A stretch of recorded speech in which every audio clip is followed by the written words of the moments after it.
Season 10 is going to be the best yet. Who will be crowned Top Chef Canada?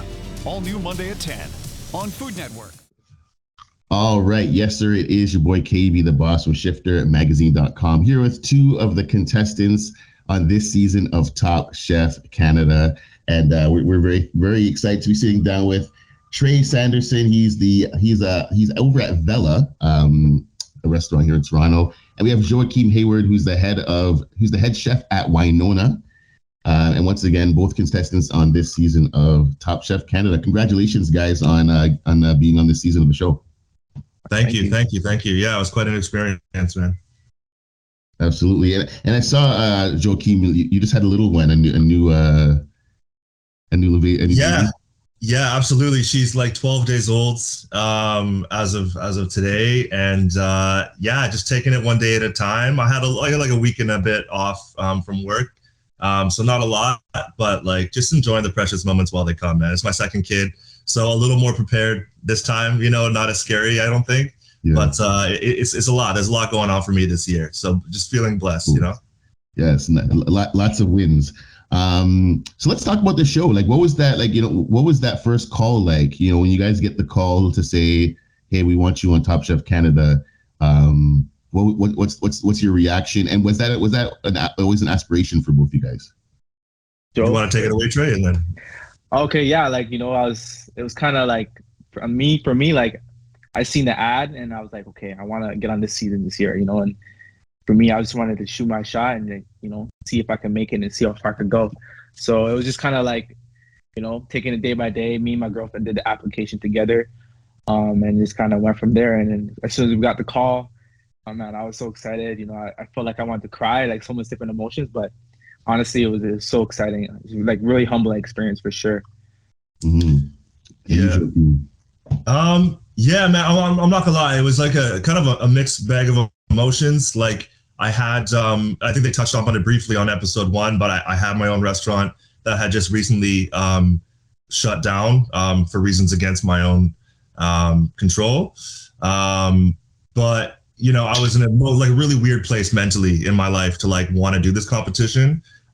So yeah, one of the guys from production had kind of reached out through social media, asked if I'd be, interested in participating season 10. It's going to be the biggest season ever. We're looking for serious talent. Obviously, diversity is a big thing, but beyond that, we think he'd be a great fit for the show.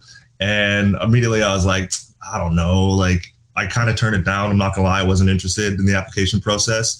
And then finally, they're like, at the very least, you could always cancel, but just give it a shot. So I sat down. It was pretty lengthy, way more information than I was expecting to submit. Yeah. But, went through it, didn't think anything of it. And then there was a couple of different little processes he had to go through before the final phone call. But when I got that final phone call, I was just like, whoa, this is okay. Maybe, as cliche as it is, everything happens for a reason. I was like, yeah, what do I got to lose at this point? I'm sitting at home. I just took this little interim job in the meantime. And I was like, yeah, sure. Why not? Let's go. And the rest is history. So let's go back a little. Let's go back a little bit. I want to kind of get a little bit of your background stories. Like, what are some of your earlier? What's your earliest just memories with food? Your early relationship with food that kind of maybe inspired you to kind of go down this career path. I'll give it to my boy Tre. Yeah, honestly, growing up, being in a Jamaican household, food was so important.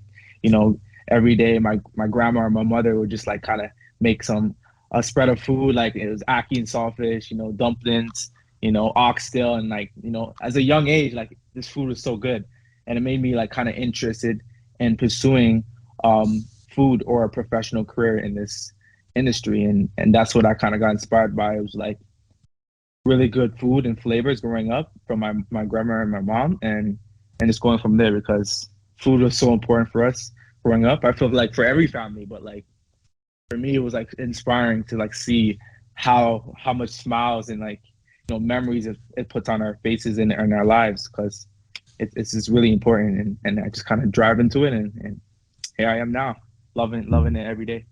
Mm-hmm. And for you, Joachim? Yeah, I've always been envious of a lot of my colleagues when I hear stories like Tre's, everyone gathering around the dinner table. I hear, my Italian buddies, if they're, helping the grandmas make tortellini. Like I didn't really have that. I grew up in a predominantly white household.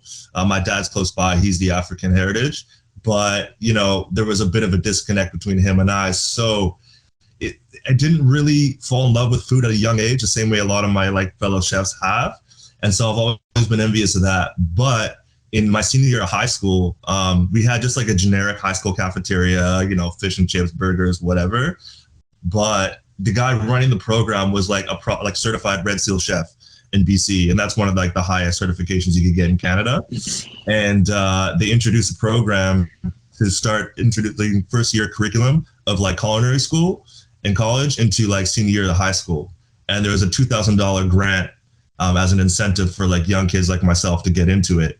And I was like, I didn't think anything of it, but I was like, sure, fucking $2,000, why not?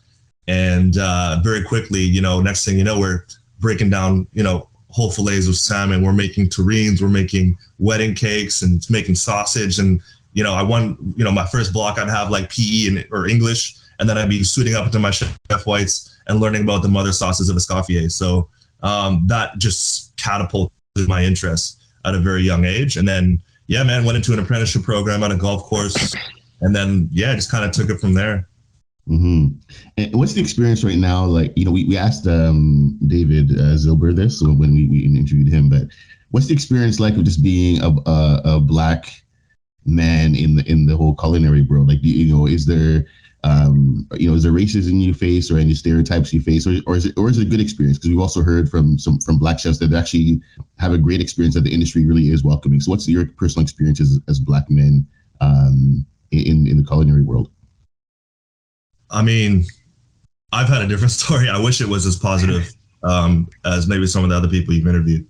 I've at a very young age, pretty much right away. More so in BC, I think it's just because there's strength in numbers out here in Toronto and in Ontario in general. There's just a lot more Black heritage and culture here, whereas out west, it's severely lacking. So yeah, definitely the token Black guy in a lot of social situations, definitely at work. So yeah, you're the target of a lot of, not necessarily with bad intent, but yeah, you have to bear the brunt of a lot of really poor, shitty jokes. My first head chef, unfortunately, not to divulge too much or get too dark, but he was harassed and assaulted by a bunch of Black people in Paris at a young age, and then unfortunately had to take that out on someone like myself who had nothing to do with that situation. But I was just a face and a body where he could direct his anger to. So I had to bear a lot of shit in a lot of kitchens, not just that one, especially in Australia and the UK. Less so in the UK, but in Australia, yeah. And it's just something you live with, and you just put your head down. And I knew that I was really good at this thing, and I wanted to keep on cooking. And like I said, it's tough because it's not as black and white as it was, that my dad's generation coming to Canada in the 80s. A lot of it's subtle, but it's almost worse sometimes because that's the stuff you carry with you to come home. So yeah, I wish I had a positive, uplifting story. I'm not gonna lie, but I've been the subject of a lot of racism in my career, unfortunately. Wow. Yeah. And what about you, Tre? Yeah, I'm the same with Joe. Honestly, growing in this industry, knowing that it's kind of white predominant. I never had an executive chef that was Black. A lot of kitchens I've worked in was classical French restaurants, so it's seeing color was rare. And I felt going into this industry, I know I had a lot to prove being Black, and doubted too. People will look at you and immediately give you stereotypes and say these stupid jokes that are not even funny, and it's just inspiring because I love what I do, so no one's gonna tell me that I'm not good at something and put me in a position where they don't believe that I'm ready or whatever. So for me, I have to prove myself every day. Every position I got, I have to drive and work hard, so it was never easy, so it's, I love what I do, and no one's gonna take that away from me, so I just kind of push every day hard. Do either of you think that just in the past few years, George Floyd, everyone's becoming more conscious of the Black experience? Like, have you seen any improvement at all just in the past few years? I remember immediately after the George incident, I think it just forced, especially, corporate and small business owners, if majority races, to really address the situation. Whether or not it was authentic, that's the conversation to be had. But I did have my employer at the time kind of come up to me, reach out to me, just check in on me and said like, hey, this is not right.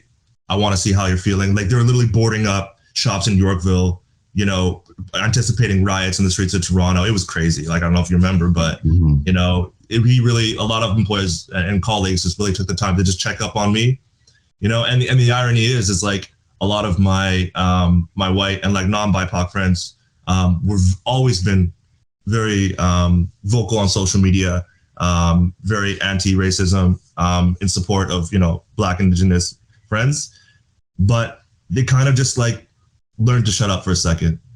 I don't mean that in any negative way, but like, let us talk, like, how about we tell our own truth instead of having you interpret it for us? So that was a real shift, I thought, and kind of backing off.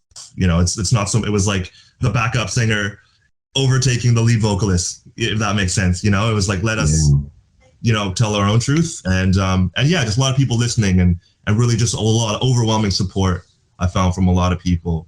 So I think it has taken a turn, and of course, like, look at Top Chef Canada season 1 versus Top Chef Canada season 10. Let's be honest, right? It's not like there's only just Black chefs coming into the scene now. We've always been here. It's just only in the last maybe 5 to 6 years we've had a chance to rise up through the ranks. And like, to this date, I still have delivery drivers coming in thinking I'm a prep cook or a dishwasher. Crazy. You know what I mean? It happens all the time. People they think that you're not good enough to do the job because of your color or whatever. They think that all we know is jerk chicken and spice. Mm-hmm. I think there's more to it. And there's guys like Joachim, that's a well-rounded chef.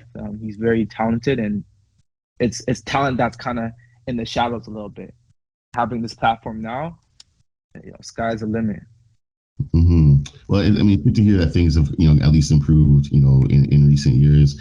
Going back to the show, like, what was it like to work with people like, the Mark McEwens, the David Zilbers? Like, what was that experience of getting to work with some of like just the judges and hosts, and who have like these kind of lengthy careers just in as cooks and chefs?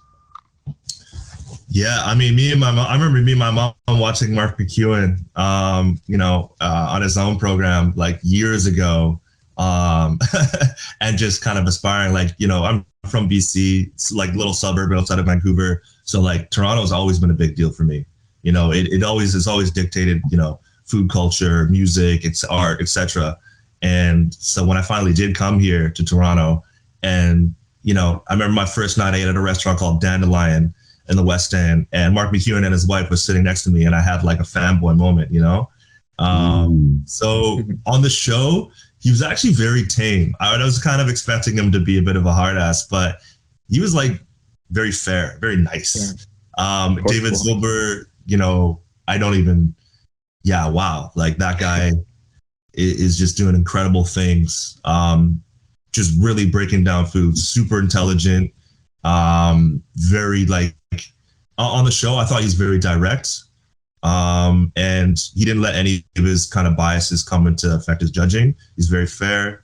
But yeah, when I saw him come through those doors when they announced his name, I was like, finally, they would have edited it, but I felt like shouting that out the second he walked through the doors. About that time. You know what I mean? Like, let's be honest. Yeah. And how about you, Tre? Like, what was that experience of working with like these, the Mark McEwens, David Zilbers? Like, what was that like for you? Yeah, Mark McEwen, like, what a staple. He's such an iconic chef in this industry, and he's paved the way for a lot of our young talent, like myself. And working with him and hearing him critique my food is kind of surreal. Like, and it's amazing to see like what he actually thinks. He's such a smart guy. him and Mark, they know food very well, and they're very experienced and well-rounded people. So, seeing that when Dave's Over came out too, I was like, oh man, this is about to be a real sick season for real. And people are marking season 1 or season 3 with some of the best seasons, but this is literally gonna be a ride for sure.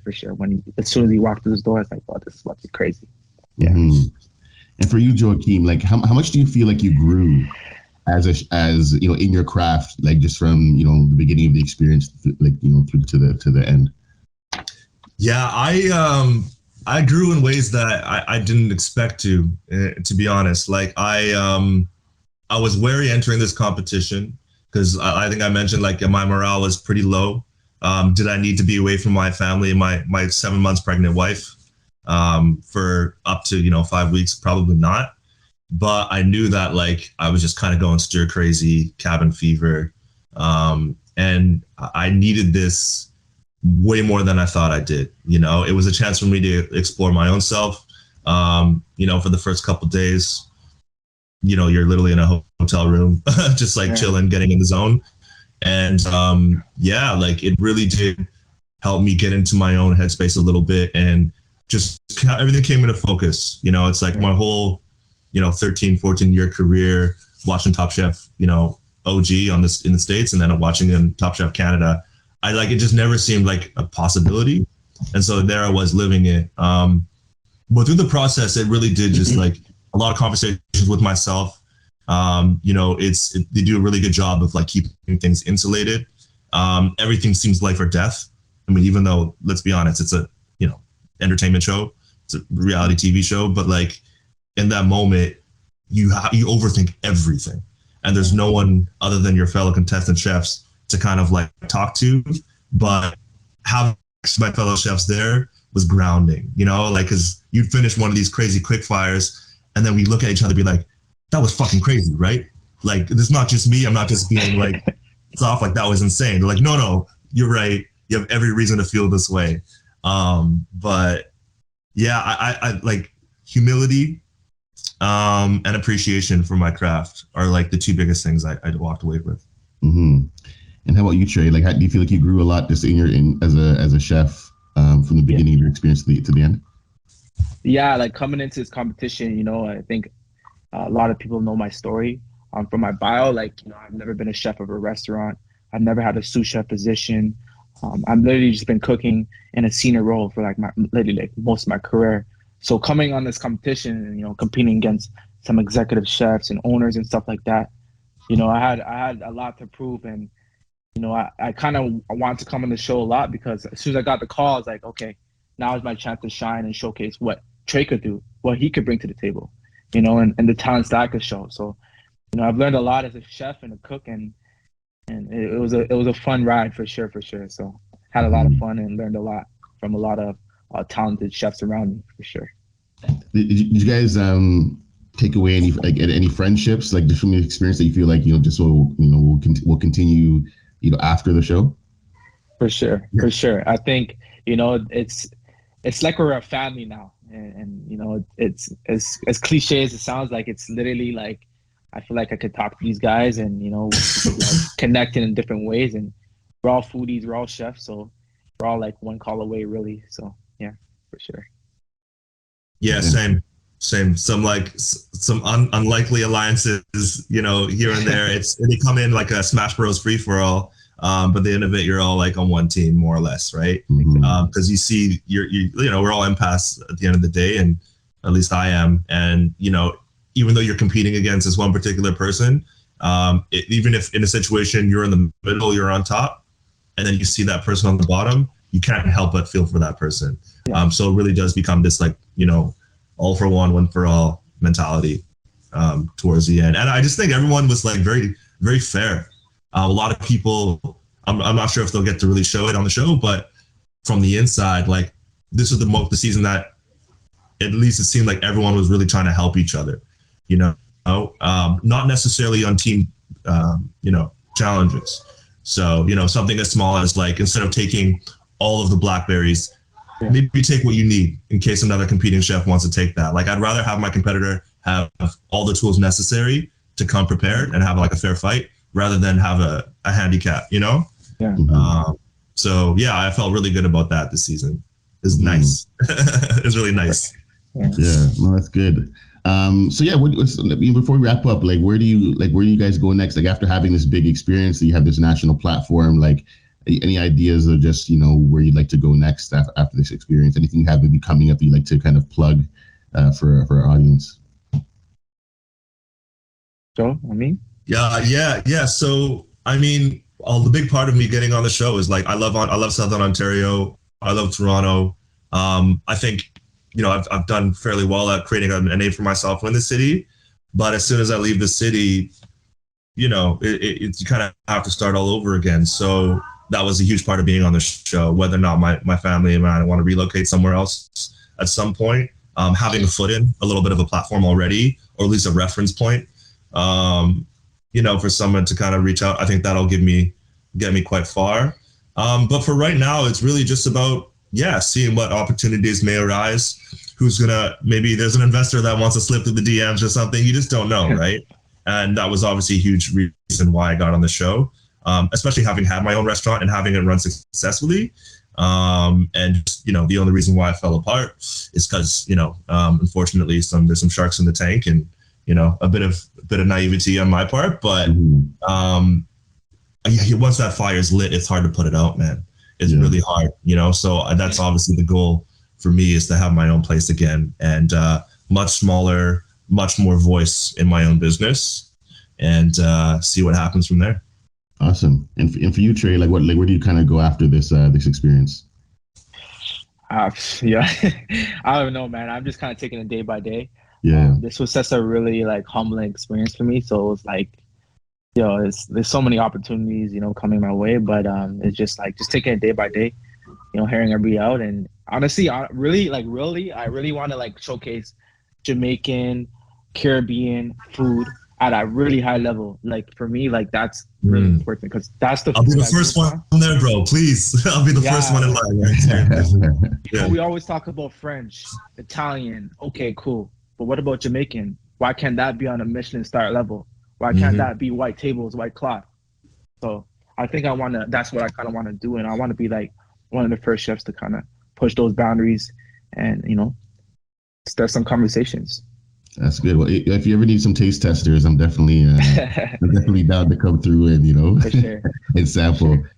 Once again, this is Joachim Hayward and Tre Sanderson. They're contestants on Top Chef Canada this season. You can check it out Mondays at 10 p.m. on Food Network Canada. Thank you guys so much for your time. Thank you. Thanks, man. Thank you. Thanks for having us.